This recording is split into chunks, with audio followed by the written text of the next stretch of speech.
ஜெய ஜெய சங்கர ஹர ஹர சங்கர. ஸ்ரீ மகாபெரியவா சரணம். ஒரு நாள் காஞ்சி மடத்துல சாயங்கால நேரத்துல மகாபெரியவா பக்தர்களுக்கு அருள் பாலிச்சுட்டு இருந்தார். மகாபெரியவா ஒரு மரத்தடியில உட்கார்ந்திருக்கிறார். ஒரு பக்தர் தன்னோட சின்ன பையனோட மகாபெரியவா முன்னாடி கண்ணீரோட நிக்கிறார். அவர் சொல்றார், பெரியவா, உலகமே மாறி போச்சு. என் பையனுக்கு சாமி கும்பிட தெரியல, ஸ்லோகம் சொல்ல தெரியல. இவனுக்கு எப்படி ஆன்மீகத்தை சொல்லி கொடுக்கறது? இவன் எதிர்காலம் என்ன ஆகும்? எனக்கு ரொம்ப பயமா இருக்கு பெரியவான்னு பெரியவா கிட்ட சொல்லி அழுதார். மகா பெரியவா அந்த பக்தரை மென்மையா ஏறிட்டு பார்த்துட்டு ஒரு புன்னகையை உதிர்க்கிறார். அந்த புன்னகையில 1000 அர்த்தங்கள் இருக்கு. பெரியவா சொல்றார், ஏன் பதற? பயப்படாத. குழந்தைங்கிறது ஒரு கண்ணாடி மாதிரி. நீ என்ன செய்யறியோ அதத்தான் அது காட்டும். நீ சாமி கும்பிடுன்னு சொன்னா அது கேட்காது. ஆனா நீ அதிகாலையில எழுந்து குளிச்சுட்டு நெத்தியில விபூதி இட்டுண்டு மனசுருகி அந்த பரமேஸ்வரனை வேண்டிக்கிறத அந்த பிஞ்சு குழந்தை பாக்கும் பாத்தியா? அப்போ அது மனசுல ஒரு கேள்வி வரும். எங்க அப்பா யாரோ ஒருத்தர் முன்னாடி இவ்ளோ பணிவா நிக்கிறாரே, அப்போ அவர் யாரு? அந்த தேடல் தான் ஆன்மீகத்தோட ஆரம்பம். பெரியவா சொல்றார், ஆன்மீகம்னா ஏதோ பெரிய புஸ்தகத்தை படிக்கிறதுன்னு நினைச்சுக்காத. அடுத்தவன் பசிய பார்த்தா உன் குழந்தைக்கு முகம் வாடணும். ஒரு செடி வாடுனா அதுக்கு தண்ணி ஊத்தணும்னு அந்த பிஞ்சு மனசுக்கு தோணணும். ராமா ராமான்னு சொல்றத விட ஒரு உயிருக்கு துன்பம் தராம இருக்கணும்ங்கிறது தான் பெரிய பக்தி. குழந்தை கிட்ட சொல்லு, சாமி எங்கேயோ மலையில இல்லடா கண்ணா, பசியோட வர்ற அந்த தாத்தாவோட கண்ல இருக்கார், தாகத்தோட இருக்கிற அந்த பசுமாட்டுல இருக்காருன்னு சொல்லி கொடு. அன்ப விதைச்சா ஆன்மீகம் தானா வளரும். நம்ம புராணங்கள் வெறும் கற்பனை இல்ல, அது ஒரு பொக்கிஷம். பிரகலாதனை பத்தி சொல்லு. எந்நேரமும் நாராயணனை நினைச்ச அந்த குழந்தைய தூண்ல இருந்து வந்து சாமி காப்பாத்தினாரே, அத சொல்லு. உனக்கும் ஒரு கஷ்டம்னா அந்த தெய்வம் வரும்டான்னு ஒரு நம்பிக்கைய ஊட்டு. ஸ்லோகத்தை மனப்பாடம் பண்ண வைக்காத, அந்த ஸ்லோகத்துல இருக்கிற சக்திய உணரவை. ஒரு தடவை கிருஷ்ணான்னு சொன்னா மனசுக்குள்ள ஒரு சந்தோஷம் வரணும். அந்த சந்தோஷத்தை உன் குழந்தை கிட்ட நீதான் கொண்டு போகணும். பிள்ளைங்களுக்கு மந்திரங்களை விட கதைகள் தான் பிடிக்கும். ராமாயணமோ மகாபாரதமோ வெறும் கதைகள் இல்ல, அது வாழ்க்கை பாடங்கள். ராமர் ஏன் காட்டுக்கு போனார்?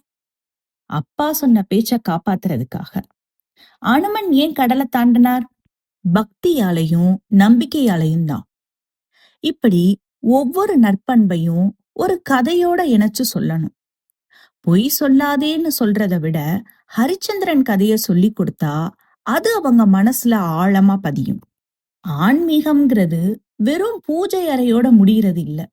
மத்த உயிர்கள் கிட்ட அன்பு செலுத்தணும், அதுதான் உண்மையான பக்தின்னு சொல்லி கொடுங்கோ. செடிகளுக்கு தண்ணீர் ஊத்துறது ஒரு தர்மம்.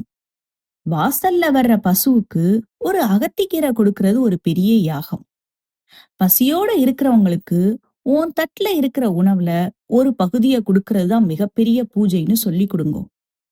இப்படி சொல்லி கொடுக்கும்போது அவங்களுக்கு தெய்வம்ங்கிறது சிலையையும் தாண்டி எல்லா உயிர்களையும் இருக்கிறாருங்கிறது புரிய ஆரம்பிக்கும். பெரிய ஸ்லோகங்கள் வேண்டாம். ராமா ராமாங்கிற 2 எழுத்து போதும். இல்லனா எளிமையா விநாயகர் அகவல் சொல்ல சொல்லுங்க. குழந்தைகள் விளையாடும் போது இல்லனா தூங்க போகும்போது விநாயகர் அகவல் பாடச் சொல்லுங்க. அந்த சொற்களோட அதிர்வுகள் அவங்க மூளைய சுத்தப்படுத்தும், ஒருமுகப்படுத்தும். குழந்தைங்களோட உள்ளம் ஒரு வெள்ளத்தாள் மாதிரி.